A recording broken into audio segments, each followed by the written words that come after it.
हमारे पूर्व विधायक यहाँ के श्री सुभाष सचदेवा जी, पूर्व के जिलाध्यक्ष भाई भारत भूषण जी, जिला महामंत्री श्री राजीव गलोत्रा जी, जिला उपाध्यक्ष राहुल मेहता जी, मंडल अध्यक्ष मोतीनगर अभिषेक आनंद जी। मुझे लगता है जितने नाम हैं ये सारे पढ़ूंगा तो आधा भाषण मेरा पूरा हो जाएगा उसमें।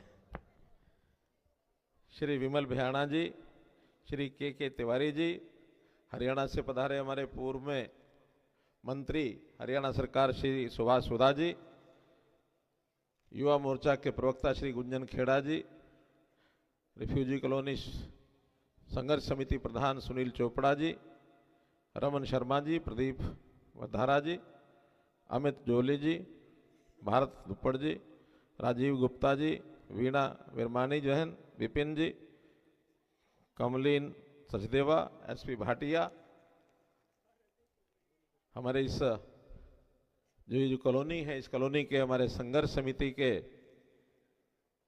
जो सब लोग हैं, जिसमें सुनील चोपड़ा जी का नाम तो मैंने लिया ही है, रमन शर्मा जी, अमित जोली, कुछ नाम डबल आ रहे हैं, मनोज शर्मा जी, धर्मवीर वधवा, सुरेंद्र वधवा जी, सुनील दुआ जी, निशांत शर्मा जी, अक्षय पराशर जी, रवि चड्डा जी, कपिल सुनेजा जी, सुमित शर्मा जी, मनोज चावला जी, घनश्याम दुआ जी, पंकज कुमार जी, नवीन आहूजा जी, सुमित गुप्ता जी, जितेंद्र चावला जी, सुशील सेवतिया जी, रीता जी, XMLA आई गई है, सारे पिछली लिस्ट सारी आ गई है। जितने नाम लिए हैं, कुछ लोगों के नाम लिए नहीं, वो बैठे बैठे नाराज हो रहे होंगे कि भाई इनका नाम ले लिया, मेरा नाम रह गया।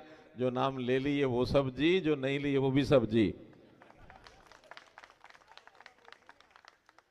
कोई बचे नहीं।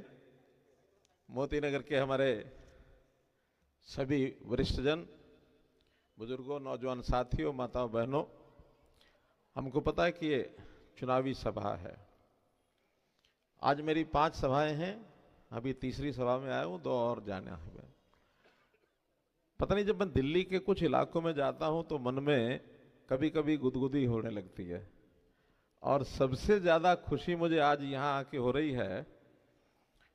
मैंने सन 1970 में पहली बार दिल्ली आया था, हरियाणा से, रोहतक के पास हमारा गांव था, रोहतक उस गांव से चल के लगा के दिल्ली है देख के आऊं, दिल्ली देखी नहीं है कभी।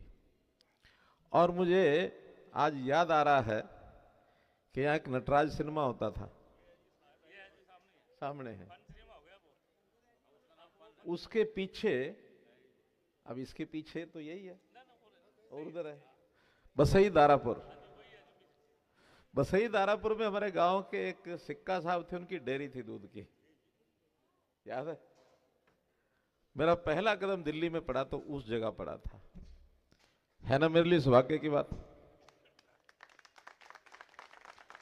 क्या 54 साल के बाद, उस बात को 54 साल हो गए हैं। उस समय मैंने 10वीं पास की थी 70 में।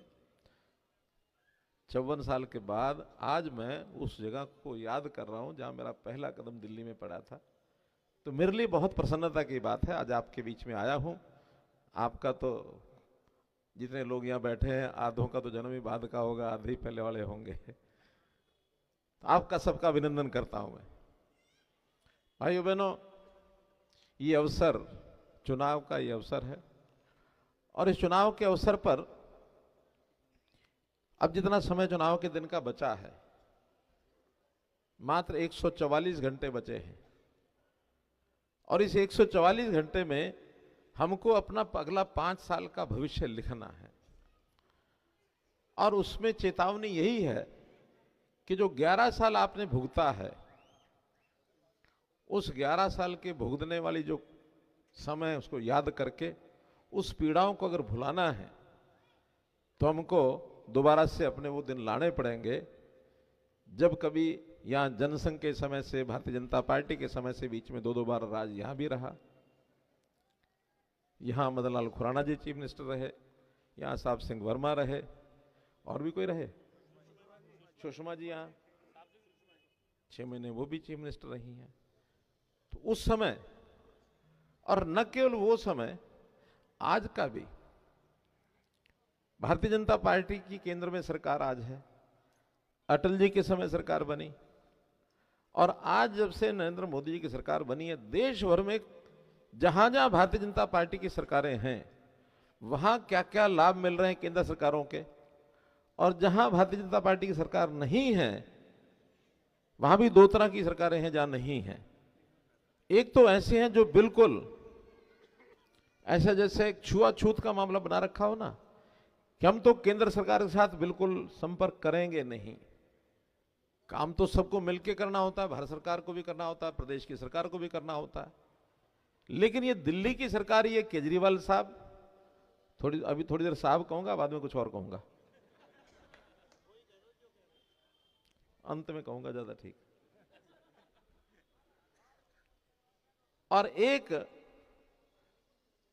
वेस्ट बंगाल की ममता दीदी की सरकार, ये दोनों तो इतना यानी केंद्र सरकार से दूरी बना के रखते हैं जैसे कोई हमारी पुश्तैनी कोई दुश्मनी हो। जनता चुनती है, जनता चुनती है तो स्वीकार करना पड़ता है।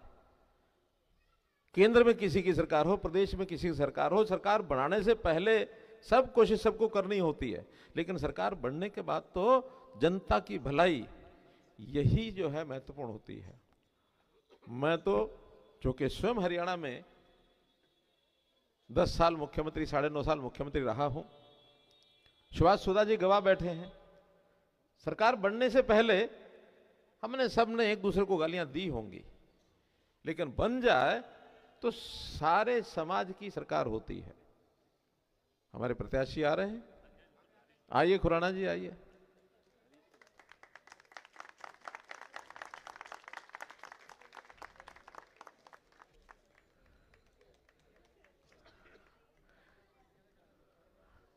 आने दो भाई, रास्ता दो।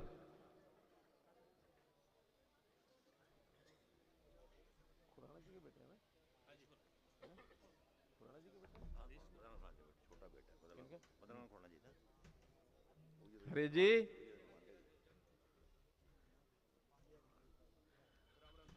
भारतीय जनता पार्टी,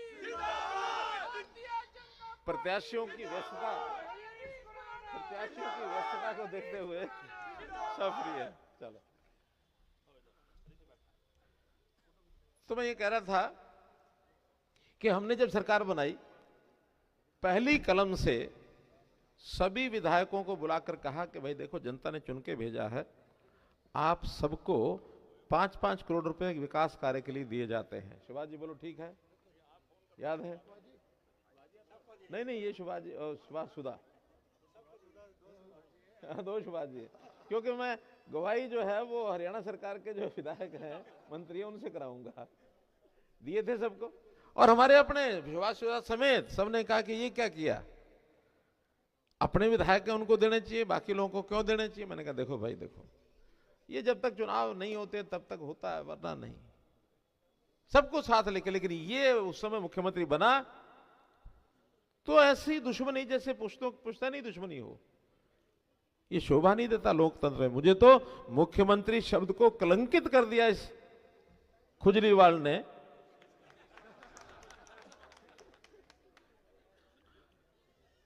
ये व्यक्ति भरोसे करने लायक नहीं है। ये अलग बात है कि दिल्ली की जनता, क्योंकि अलग अलग स्वभाव के अलग अलग लोग हैं, हमारा जो ये स्वभाव है, हम जो लोग बैठे हैं, मैं मान के चलता हूं कि इनको भारतीय जनता पार्टी के अलावा दूसरी कोई पार्टी अच्छी नहीं लगती होगी, ऐसा मैं मानता हूं। लेकिन दिल्ली तो बहुत बड़ी है, हमको सबके पास जाकर के बताना पड़ेगा कि 10 साल ने जो इतने झूठ बोले, झूठों का मसीहा। अभी 2 दिन पहले इतना मन को कष्ट हुआ, कहने लगा कि यहां हरियाणा में जो दिल्ली के पानी भेजा जाता है ना, उसमें जहर मिला के भेज रहे हैं। इससे बड़ा कोई झूठ हो सकता है? इससे बड़ा झूठ नहीं हो सकता। यानी आखिर दिल्ली कोई हरियाणा से अलग थोड़ी ही है। आज दिल्ली में हरियाणा के दिल्ली के जो लोग हैं, उसमें 40% से ज्यादा लोग हरियाणा के हैं, और ये पश्चिमी दिल्ली तो और ही ज्यादा है। हम ऐसे यहां बैठे हुए हरियाणा से संबंध किन किन का हाथ खड़े करो, मंच पे भी बैठे। 40% लोग दिल्ली के जो हैं वो हरियाणा से संबंध रखते हैं। कुछ झूठ बोलते समय सोचना चाहिए, विचार करना चाहिए। मैंने तुरंत हरियाणा के जो हमारे पोल्यूशन डिपार्टमेंट के बोर्ड के चेयरमैन हैं, उनको फ़ोन किया, मैंने कहा तुरंत रिपोर्ट बनूंगा, क्या क्या रिपोर्ट्स हैं। उन्होंने मुझे दिसंबर की दिल्ली सरकार की रिपोर्ट भेजी, हरियाणा की तो नहीं भेजी। हरियाणा की भेजते तो शायद कहते कि शायद कहीं बनावटी होगी। दिल्ली सरकार की लिस्ट मेरे पास दिसंबर 31 की मेरे पास रिपोर्ट है। दो ही आंकड़े बताता हूं आपको मैं। एक आपने सुना होगा पीएच वैल्यू, जो थोड़ा समझदार है। 10 पीएच वैल्यू से नीचे ऐसा माना जाता है पानी को ठीक ठाक किया जा सकता है, क्योंकि नहर का पानी है, नदी का पानी है, तो उसको ठीक तो करना ही, प्रोसेस तो करना ही पड़ेगा। 10 पीएच से ऊपर हो जाए थोड़ा खतरनाक होता है। दिसंबर 31 की रिपोर्ट है, उस पानी की report. Delhi pollution control committee, इसकी रिपोर्ट है कि 7.36 है, ये 7.36। और दूसरा एक पैरामीटर होता है, उसमें बैक्टीरिया की मात्रा कितनी है, उसके अंदर प्रति 100 मिलीलीटर में कितना बैक्टीरिया होना चाहिए, तो 2500 से ज्यादा नहीं होना चाहिए, ऐसा लिखा है। पल्ला जहां से पानी एंटर करता है दिल्ली में, वहां की रिपोर्ट कहती है कि वहां 1200 बैक्टीरिया है। 2500 के बजाय 1200 है। जैसे ही आगे ये वजीराबाद तक आगे पार कर जाता है, क्योंकि दिल्ली की फैक्ट्रियां, दिल्ली का सारा पानी से मिलता है, वहां ही हो जाता 3300। चलो 3300 को भी ट्रीटमेंट करके ठीक किया जा सकता है, लेकिन जैसे जैसे आगे बढ़ता है, आगे स्टेशन है आईएसबीटी जहां नापा जाता है, आईटीओ ब्रिज पर नापा जाता है, निजामुद्दीन ब्रिज पर नापा जाता है, और फिर लास्ट में ओखला ब्रिज। ये जगह जगह जगह ही मापने के लगे हुए हैं। इन जगह वो बैक्टीरिया हो जाता है आईएसडी-बीटी ब्रिज पर 6,40,000 100 ग्राम में। सारे नाले उसमें डाल रखे हैं। आगे बढ़ते हुए हो जाता 15 लाख, फिर हो जाता 52 लाख, और आखिर में एक इन्होंने प्लांट लगा रखा है, ये जो ओखला बैराज जहां से पानी इनको छोड़ना होता है, क्योंकि वहां की रिपोर्टिंग लगातार कोर्ट मैनेज करता है, वहां भी आखिर में जाके 33 लाख फिर भी रह जाता है। फरीदाबाद में काला पानी, गंदा पानी भेजते हैं, जिसको फरीदाबाद जिला और हमारा पलवल जिला, नूह जिला और फिर आगरा वगैरह सारे जिले उसमें से पानी लेते हैं। शर्मा नहीं चाहिए इनको। गुड़गांवा तो आपने सबने देखा है। आजकल जो गुड़गांवा नजफगढ़ ड्रेन के साथ का हमारा 1500 एकड़ एरिया ऐसा, जो हर साल पानी का भर जाता था, पानी आगे जाता नहीं था। क्योंकि मैं तो दिल्ली सारी देखी है, दिल्ली का मेरा बड़ा पुराना संबंध है। सही दारापुर तो एक बात है, मैं उसके आगे की बात भी बताता हूं, दिल्ली में मैं कितना रहा हूं। मैंने अगर पढ़ाई के बाद पहला अपना व्यापारिक काम शुरू किया तो दिल्ली में शुरू किया था 1972 में। उसके 2 साल बाद 72 से लेके 80 तक रहा मैं। रानी बाग रहा, मैं मोती नगर रहा, मोती नगर क्या राजा गार्डन आपका रहा, फिर सदर बाजार में, चांदनी चौक में, आर के पुरम में, इन सब स्थानों पर दिल्ली में कई साल रहा हूं। नजफगढ़ ड्रेन का जब मैंने पता कराया कि ककोला के पास से गाद जमी हुई है, जब सारा सर्वे कराया तो ये मिट्टी निकाल रहे थे सालों साल से, उस नाल यानी नजफगढ़ ड्रेन को साफ ही नहीं कराया। हमारे पास से ही होकर निकलती है, पीछे से, यहां से, यहीं से निकलती है ना। झील तो वहां थी, मैंने बताया 1500 एकड़ पानी भरा रह गया, आगे निकलता नहीं था। तुमने फिर एलजी साहब से, भारत सरकार के हमारे मंत्री शेखावत जी, उनको कहा, एक कमेटी बनी, सर्वे कराया। सर्वे कराने के बाद एलजी साहब के जिम्मे लगा, कोर्ट ने जिम्मे लगाया कि आपकी जिम्मेवारी है, और इन सब संस्थाओं को साथ लेकर के और जितनी मशीनरियां लगाओ, नजफगढ़ ड्रेन को साफ कराओ। 20 लाख मीट्रिक टन गाद ये निकाली गई महीने भर में, और उसका परिणाम ये हुआ, वो जो 1500 एकड़ जमीन, गुड़गांव की जमीन अच्छी जमीन मानी जाती है, वो पानी वहां से उतरा, सिर्फ 150 एकड़ में पानी बचा है। बाकी 1350 एकड़ जमीन केवल इस खुजली वाल के कारण से वो हमारे लोगों की नष्ट हुई। ये खुजली वाल नहीं है, ये चिपकू है कुर्सी से, इसको कुर्सी वाल भी कह देता हूं मैं कभी। तो इस प्रकार के काम करने वाला, झूठ का पुलंदा लेके चलने वाला व्यक्ति, कितने ही विषय गिनाए जा सकते हैं, लेकिन कोई सरासर झूठ बोलने वाले व्यक्ति को बर्दाश्त करना संभव नहीं है। इन्हें कहा कि मैं मुख्यमंत्री बनूंगा, मैं इतने बड़े बंगले में नहीं रहूंगा, मैं छोटे मकान में रहूंगा।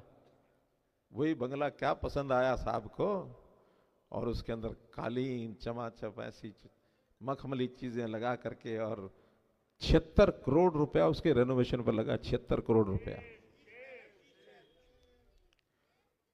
जो कहता मैं सिक्योरिटी नहीं रखूंगा, बिना सिक्योरिटी के ऊपर के साथ मैं चलूंगा।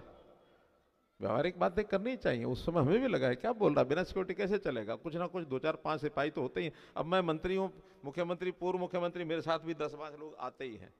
अगर ये नहीं आएंगे तो मुझे कोई मंत्री समझेगा ही नहीं। मुझे मंत्री बनाने का काम भी यही करते हैं, थोड़ा बचा के रखते हैं, वरना तो लोग चूम चूम के मार दें। तो इसने कहा मैं नहीं लूंगा। और एक दिन दीवार पर चढ़ के, पहला दिन था, दीवार पर चढ़ गया और फिर गुहार लगाई कि लोगों से बचाओ मुझे। तब इसको उतारा गया, सिक्योरिटी दी गई। लेकिन इतनी सिक्योरिटी कोई बात नहीं, बाद में फिर धड़ाधड़ इतनी गाड़ियां सिक्योरिटी की, लाल बत्ती नहीं लूंगा, लाल बत्ती लगा के खूब घुमड़ा।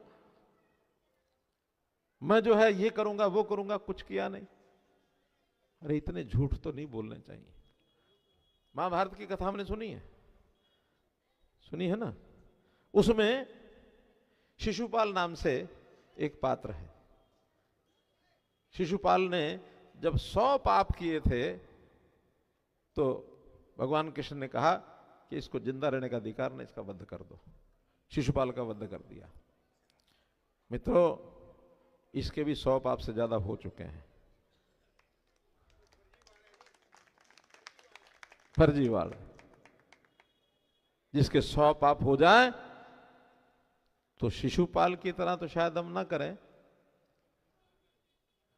लेकिन कम से कम इसकी हुई राजनीतिक बर्खास्तगी, ये आपको करनी है। करेंगे कि नहीं?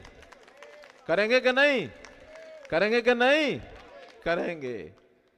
करेंगे तो फिर हमें ऐसे सच्चे, सात्विक, शुद्ध इंसान उनकी याद करनी पड़ेगी और उनकी विरासत जिनको मिली है उनको याद करनी पड़ेगी।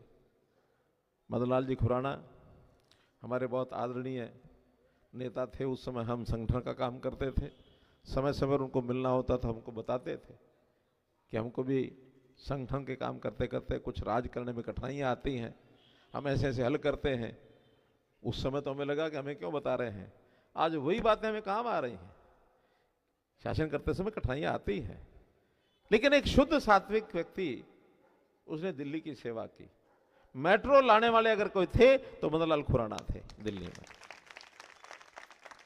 उन्हीं की विरासत पाए हुए हमारे हरीश खुराना जी आज आपके बीच में हैं प्रत्याशी के नाते।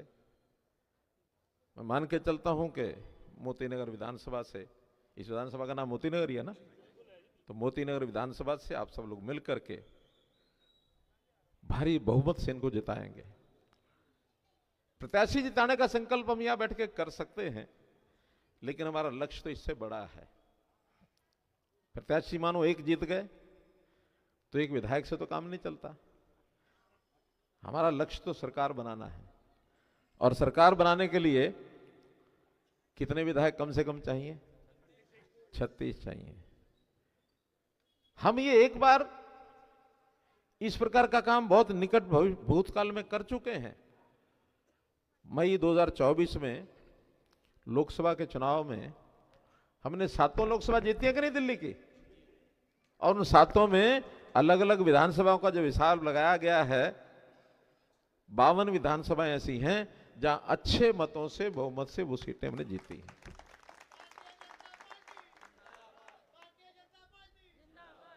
कम से कम उन 52 की 52 विधानसभाओं में वो सारे वोट मई वाले भी हम अपने सुरक्षित कर लें तो 52 विधानसभा सीटें जीतने के बाद परिणाम क्या होगा? दिल्ली की सरकार भाजपा की बनेगी। तो दिल्ली की सरकार इसलिए भी बनाना जरूरी है कि यहां लोगों की जो दुख तकलीफें हैं, उन दुख तकलीफों को दूर करने का काम ये भी हमको करना है। हम क्या क्या करेंगे, प्रधानमंत्री जी भी बता रहे हैं, हमारे अमित शाह जी बता रहे हैं, राष्ट्रीय अध्यक्ष जी भी बता रहे हैं, दिल्ली के हमारे सब नेता बता रहे हैं, सबने आपको बताया है। फिर भी मुझे जगह जगह से ये बात आती है कि नहीं आप जरूर बताओ, क्योंकि एक मंत्रालय मेरे पास जो है शहरी विकास का मंत्रालय है, कुछ अपेक्षाएं उससे भी हैं।